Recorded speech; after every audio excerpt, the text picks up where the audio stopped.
When it's hot enough to sizzle shrimp on the grill of your Chevy, you know it's August in Florida. But what if I told you that this is the most optimal time to start working on your abundant autumn garden? Well, you probably think I got heat stroked, and you'd be right, but that's not my point. Because in this video, I'm going to share with you the things you need to do this month in order to ensure a fruitful fall garden. Hi, I'm Christina with Forever Food Forest, a channel where I explore ways of growing food without the use of herbicides, pesticides, or commercial fertilizers. Oh, hello there, friend. Why don't you put those seed packets down and come have a seat? There's something we need to talk about, and that is your soil health. If the heat is getting the best of you, imagine how your soil is feeling. Since the start of summer, your soil has been taking a beating from the monsoon-style rain, UV rays, and of course, the heat. So right here, I brought out a compost thermometer and we are going to take a soil temperature reading. The soil temperature right now is just above 90 degrees and it's raining. So imagine how hot it gets when the sun is fully out, which is why cover crops and mulches are so important in Florida.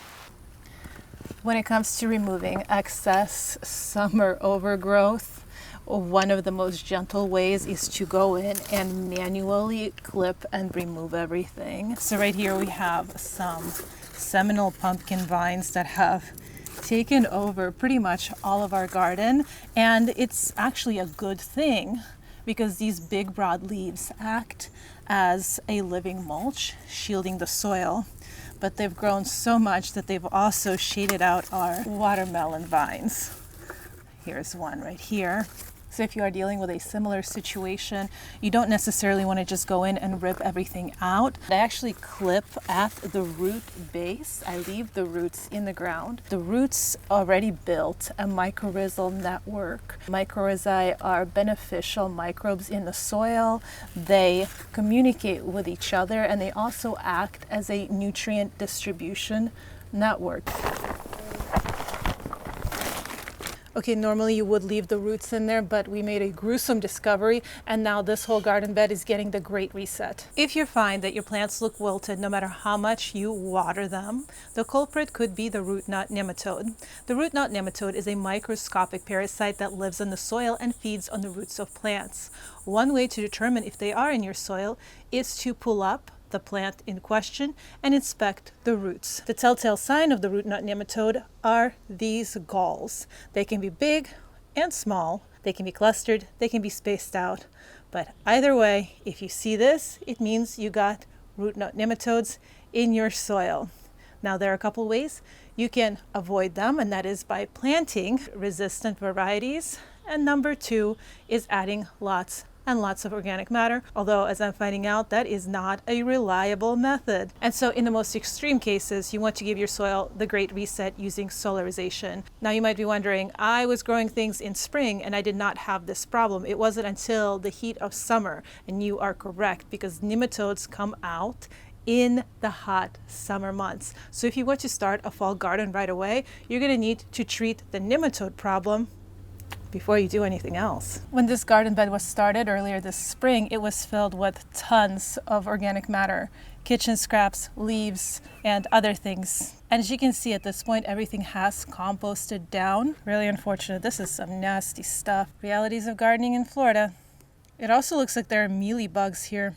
So in order to get rid of the root knot nematodes and any other pathogens that could be living in here, we are going to use a method called solarization, and that involves using the sun and plastic. And I'll show you how to do that. The first thing you want to do is you want to make sure your soil is wet. The best time to do this is after a rain. However, we just had a monsoon rain and this soil is so hydrophobic that it's still absolutely dry. So we're going to give it another good soak. And you want to wet the soil because the trapped heat is going to create steam, and that is part of the process.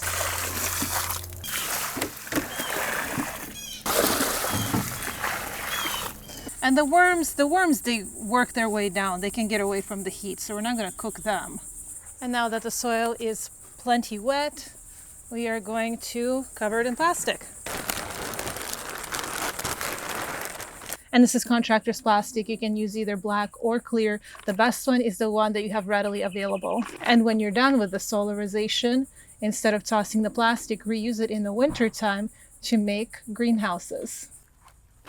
And you just want to weigh the corners down so it doesn't flop around in the wind, and also so it traps all the heat under the plastic.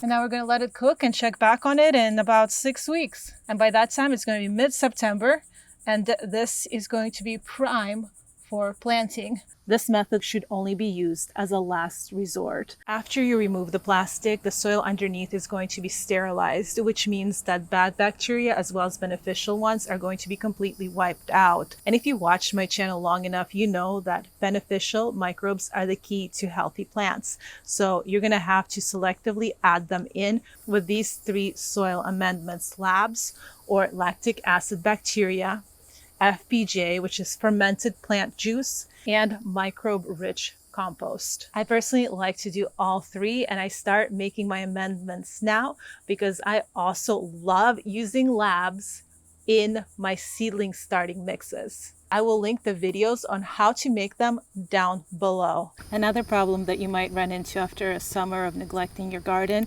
is that your plot is covered in grass and weeds. Now, manually pulling the weeds can be exhausting in this heat, so a really easy alternative is to just cover up that area with cardboard.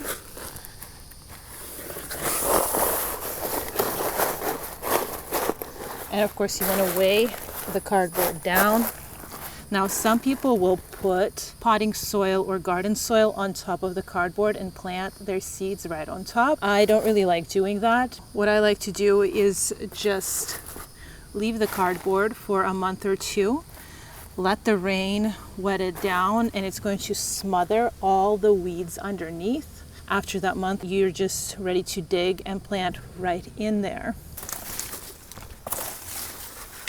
All right, it's time to cut the crap, because this type of gentle gardening might work in places like California, but extreme climates require extreme measures. You know it's serious when the sickle gets brought out. It's time to clear out these garden beds, get rid of this ground cover of squash. The good thing is they prevented weeds from growing in the beds, but they also prevented anything else from growing in there. There was a lemon tree underneath all that. This is my opinion, but one of the most invasive and obnoxious weeds here in Florida is Bermuda grass. It's drought tolerant, heat resistant, and it thrives in the summer. It will penetrate and smother your garden beds if the soil is left uncovered. And if you've ever tried to eradicate Bermuda grass, you know what a pain in the neck it can be. And of all the different ways that I tried to get rid of Bermuda grass, the one that worked the best was also the simplest, and it was the use of ground cover. So if you are facing the same problem, I recommend planting a heat-tolerant ground cover like Seminole pumpkin, sweet potatoes, and even peanuts to shade out the Bermuda grass and prevent it from taking over. And the best part is that at the end of the summer, you're gonna have something to eat, and you can even use the greens in your compost pile.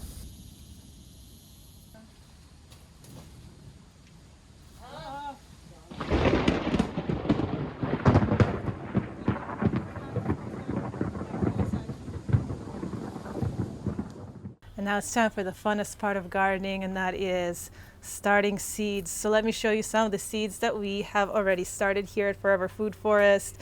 We have tomatoes, lots of different varieties. This is the Cherokee Purple, one of my favorites. Black Truffle, that's a new one. The Red Snapper, Black Prince.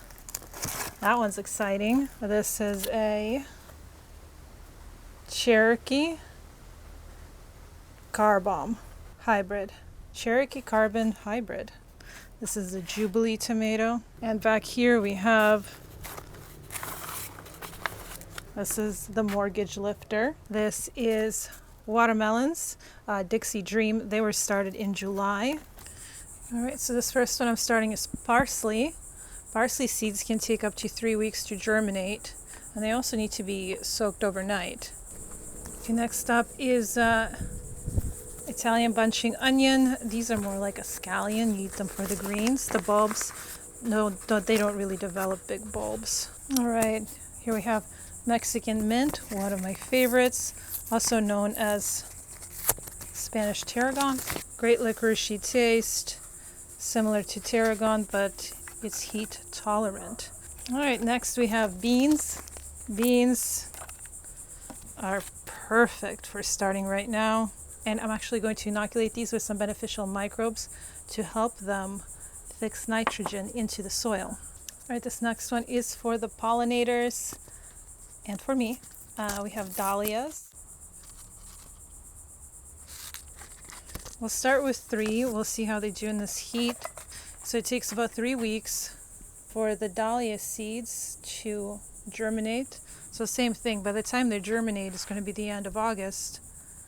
And then I'm going to keep them indoors for another 2 to 3 weeks. And then by the time all that passes, it's already October. Now I have some marjoram. Love marjoram. The seeds are tiny on this one. Look at how small the seeds are. And I'm also going to start some leeks. This is the American flag leeks. I had to take the hat off. It was getting a little too hot. It's the humidity just sticking to me. So in addition to all these edibles, I also have something for the pollinators.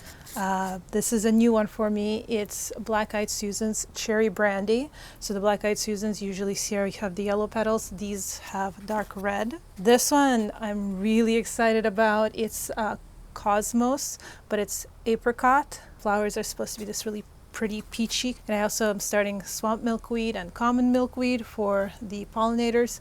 Something germinated here, but that doesn't look like a milkweed. Now, if there is one plant that I would say is a must-have to start at this time, it would be tomatoes. Keep in mind, tomatoes take about 90 days to start producing. And if you start your seeds at the end of September, they're not going to mature until almost the beginning of winter, which might be too late depending on where you are located. So get your tomatoes and cucumbers going now. Get some herbs started as well. I'll see you in the next one. And until then, tend to your soil.